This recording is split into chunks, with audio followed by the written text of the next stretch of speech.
हाय, hello, नमस्कार. मी अर्चना स्वागत करते तुमचं माझ्या अन्नपूर्णा चॅनलमध्ये. तर आज मी बनवणार आहे पत्ताकोबीपासून 2 प्रकारच्या भाज्या. तर कसं होतं ना, पत्ताकोबी बनवायचं म्हटलं की घरातले सगळेच नाक मुरडतात. पण ह्या पद्धतीने एक वेळेस नक्की बनवून बघा, सगळे आवडीने खातील. तर त्यासाठी इथे मी पत्ताकोबी घेतलेली आहे. त्याला छान असं बारीक कट करून घ्यायचे. तर इतक्या कोबीमध्ये मी 2 प्रकारच्या भाज्या बनवणार आहे आणि 3 ते 4 माणसांसाठी बनवणार आहे. तर पत्ताकोबी कट करून घेतलेली आहे. आता कढईमध्ये तेल टाकायचे. तेल गरम झाले की त्यामध्ये मोहरी, जिरे आणि कढीपत्ता टाकायचा. कढीपत्ता छान तडतडून झाला की त्यामध्ये लसूण टाकायचा. तोही लालसर होईपर्यंत परतवून घ्यायचा आहे. लसूण लालसर झाला की त्यामध्ये कांदा आणि टोमॅटो टाकायचा. त्यालाही 1 ते 2 मिनिटे छान असे परतवून घ्यायचे. टोमॅटो आणि कांदा परतवून झाला की त्यामध्ये थोडीशी हळद टाकायची आणि त्याला मिक्स करायची. लगेच आपल्याला त्यामध्ये मसाले टाकायचे नाही आहेत. त्यानंतर त्यामध्ये पत्ताकोबी टाकायची आणि त्याला छान असं मिक्स करून घ्यायचं.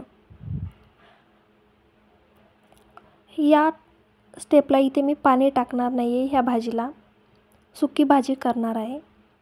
तर त्याला 1 ते 2 मिनिटे अगोदर परतवून घ्यायचे. म्हणजे मसाले जर टाकले तर लगेच भाजी शिजत नाही, तर त्यासाठी थोडं पाणी टाकावं लागतं. त्यामुळे अगोदर भाजी शिजवून घ्यायची थोडी, पाणी जर टाकायचं नसेल तर, आणि नंतर त्यामध्ये मसाले टाकायचे.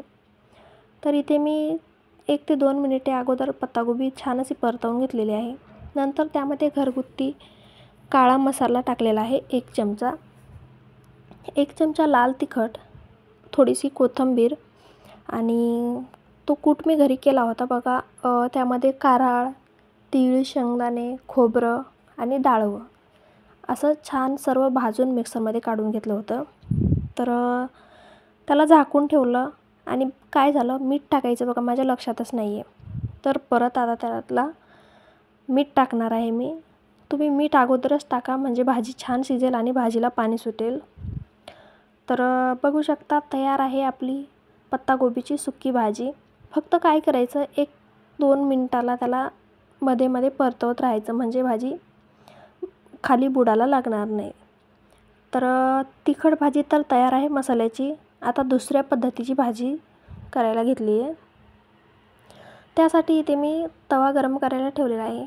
त्यावर तेल टाकायचे, थोडीशी जिरे, मोहरी, कढीपत्ता आणि लसूण टाकायचा.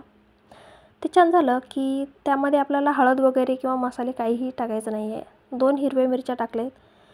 तुम्ही ही भाजी टिफिनलाही देऊ शकता, मुलांच्या टिफिनलाही देऊ शकता. छोटे बाळ असतील तर त्यांनाही खाऊ घालू शकता. खूप अप्रतिम भाजी लागते बघा. आता मिरच्या झाल्या की त्यामध्ये पत्ताकोबी घालायची आणि त्याला छान असं फुल गॅसवर 1 ते 2 मिनिटे परतवून घ्यायचं. नंतर त्यामध्ये चवीनुसार मीठ टाकायचं. ही भाजी जी आहे ती जास्त वेळ आपल्याला शिजवायची नाही आहे आणि फुल गॅसवर आपल्याला 2 ते 3 मिनिटे जास्तीत जास्त त्याला परतवून घ्यायचं आहे. जास्त वेळ शिजवायची नाही आहे. त्यावर चवीनुसार मीठ आणि कोथिंबीर टाकली की परत त्याला परतवून घ्यायचं. तर तयार आहे आपली दुसऱ्या पद्धतीची ही पत्ताकोबीची भाजी. तर तुम्हाला माझी रेसिपी कशी वाटली मला कमेंट करून नक्की सांगा. थँक्यू.